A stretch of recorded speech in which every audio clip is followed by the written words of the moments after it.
it's kind of inevitable that every single living person is going to experience grief in some capacity. And the hardest thing I've realized is when people are like to you, you have to get better or you're going to get better at dealing with it.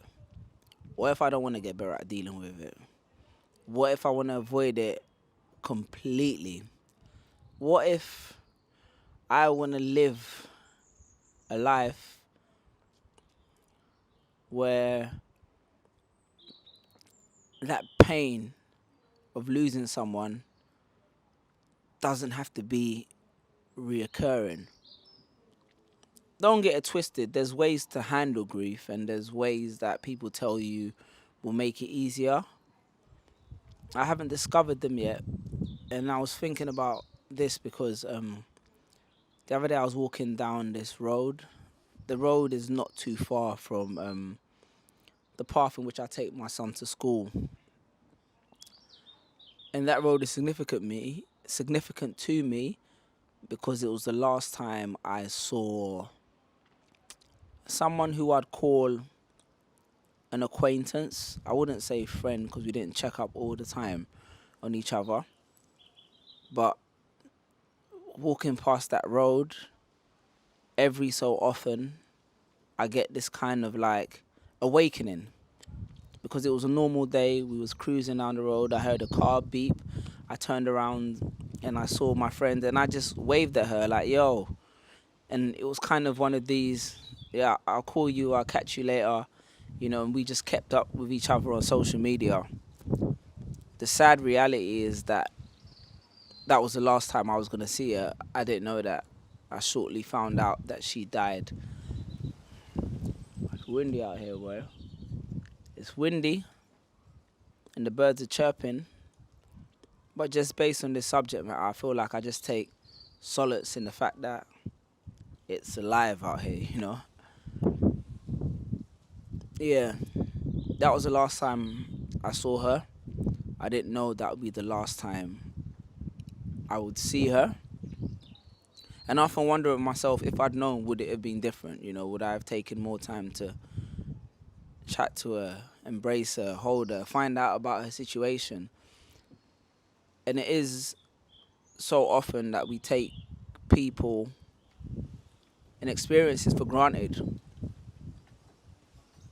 like this wind, not knowing when it's going to be our last time, our last interaction, our last physical experience with them. And I guess then we have to deal with the grief, the unavoidable, the monster, the haunting figure of grief, and it never gets easier. I struggle with the guilt that comes with grief. That's what I really struggle with. The guilt that comes with it, thinking like, why didn't I take more time? Why didn't I say this? Why didn't I do this? You know? And I'm worried that you never escape that why element. And I guess how I've resolved it's interesting to me because I used to coach speakers for TEDx Peckham, a TEDx that was happened in Peckham that was run by my wife. And I remember one of the speakers told me about the day her mum died, prematurely, unexpectedly. And she remember going into Tesco, a supermarket over here in the UK. She remembers going into the Tesco and the world was just still spinning and she wanted to stop everybody and scream and be like, yo, did you not know that my mum just died? Like, something has to stop. And that is what is the hardest part about dealing with grief, is that while you're stagnant, the whole world is still moving forward.